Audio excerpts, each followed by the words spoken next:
राजधानी अस्सलाम वालेकुम। वालेकुम सलाम। किधर?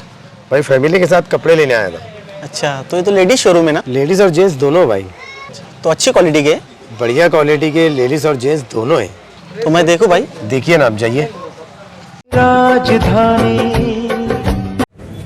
मालेगांव शहर में 1 अप्रैल को जो यात्रा निकली, हमेशा से ये गढ़ की यात्रा अमन के साथ निकलती थी, भाईचारगी के साथ निकलती थी। मगर पीछे हम देख रहे हैं कि 2-3 साल से जानबूझकर कुछ सरपसंद अनासिर जो सियासी हैं, जो मालेगांव आउटर के बड़े लीडर हैं, उनके लड़के इस तरफ से 40 गांव फाटे पर जाते हैं और जब उस तरफ से आते हैं तो ऐसी हरकत होती है जिससे शहर के हालात, जो पुरअमन हालात है, वो ख़राब हो। और ऐसा ही वाक़या 1 अप्रैल 2023 को हुआ। हमने उस वक्त ही कहा कि ये जो तरीक़ाकार है इस तरफ से उस तरफ जाने का, ये हमारी समझ में नहीं आता। पुलिस सख्त से सख्त कार्रवाई करे। 4 दिन के बाद पुलिस ने FIR लिखी, मगर उस FIR में या तो जानबूझ के गलती की गई या उनसे अनजाने में गलती हुई हो, जो भी गलती हुई। इस तरह की FIR थी कि साकरी के बजरंग साउंड पर जो FIR की गई थी वो गलत थी, क्योंकि साकरी के जिस मालक का नाम था उसने उसका अपोज किया कि मैं रात में, मेरा वहाँ पर साउंड नहीं था, मैं दिन में ही मालेगांव क्रॉस कर चुका था। हमने उस वक्त वो पूरी FIR का पंचनामा आवाम के सामने किया। हमारा मकसद सिर्फ ये था कि पुलिस कानून के दबाव में काम करे। कोई भी एजेंसी है वो कानून से बड़ी नहीं है, कानून ही सबसे बड़ा है और कानून के हिसाब से काम होना चाहिए। और हमने उस वक्त उसमें पूरी डिटेल दी कि पुलिस किस तरह से गलत तरीके से FIR रजिस्टर की है, उसे क्लियर करे। और इसी के साथ साथ हमने 17 तारीख को महाराष्ट्र पुलिस महासंचालक मुंबई, उनको जाकर मिलकर लेटर दिया और उसमें हमने डिटेल लिखी कि यार इस तरह से FIR की गई है जो कि गलत है, और उसमें 153A, 295 और 120B प्लानिंग ये लगना चाहिए। उसके बाद कहीं ना कहीं अभी जो 27 अप्रैल को 3 लोगों को अटक किया गया, 2 दिन की पुलिस कस्टडी मिली, आज उनको वापस हाजिर किया गया और उनको मजिस्ट्रेट कस्टडी हुई।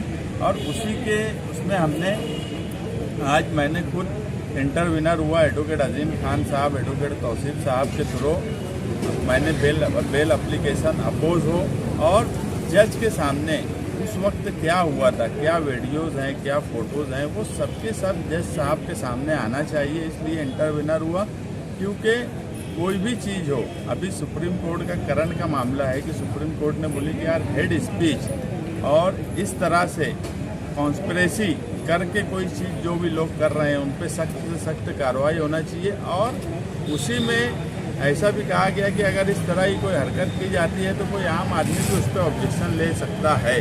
मैं मालेगांव के शहरी होने के नाते और इस तरह का वाक़या दोबारा ना हो, इसलिए हम जिस तरह से कानूनी लड़ाई है वो भी लड़ रहे हैं और ऊपर जाने की बात होती है वो भी करते हैं। हमारा मकसद है कि ये शहर में अमन रहे, पुलिस अपना काम ईमानदारी से करे और इसके बाद किसी भी किस्म की इस तरह की सरपसंदी ना हो जिससे शहर के हालात ख़राब हों। मगर बड़े अफसोस के साथ मुझे ये कहना पड़ता है कि इस शहर में ना ही सियासी दबदबा बचा और ना ही पुलिस का दबदबा।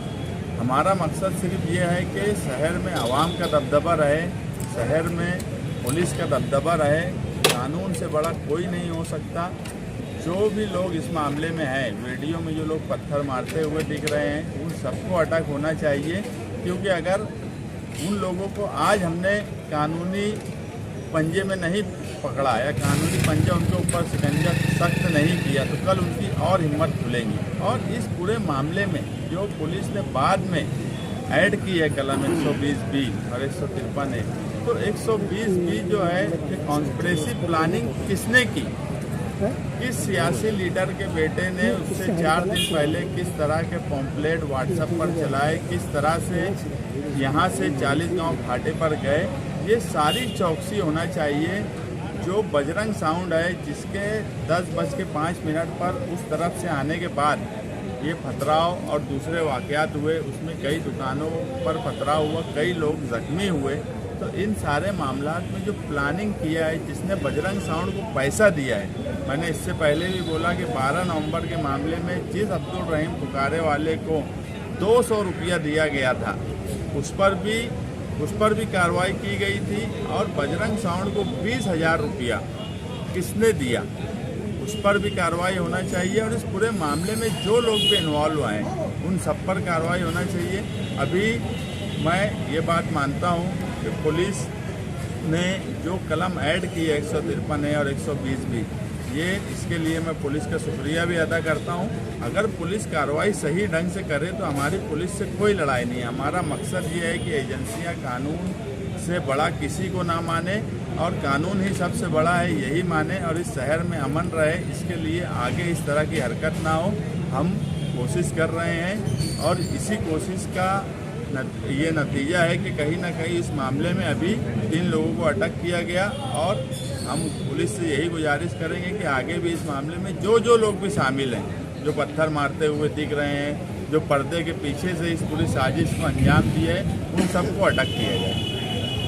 और इससे पहले 12 नंबर में तो 24 घंटे में DCR आ गया था, आनंद फानंद, और तुमको कोशिश करना पड़ रही है, तो इंतजामिया की जानिबदारी आपको महसूस नहीं होती है?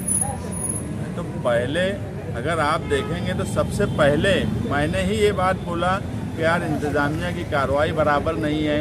कहीं ना कहीं अगर ये सब हम नहीं किए होते तो मुझे नहीं लगता कि इस मामले में कोई भी जो ये आज कार्रवाई हुई है, जो कलम ऐड हुई है, वो भी हुई होती। मैं बोल रहा हूँ कि शहर में कानून का दबदबा भी कम ना हो और सियासी दबदबा तो ख़त्म हो गया है, उसी को बढ़ाने के लिए और वो कायम रहे, इसकी ही कोशिश हम हर वक्त करते रहे हैं ताकि आवाम का दबदबा इस शहर में कायम रहे। दबदबा तो ईदगाह तक पहुंच गया हो बॉस, मगर दूसरे लीडर लोग इसमें इन्वॉल्व हुए कि नहीं? गांव का एक हसास मामला था ना सारी है।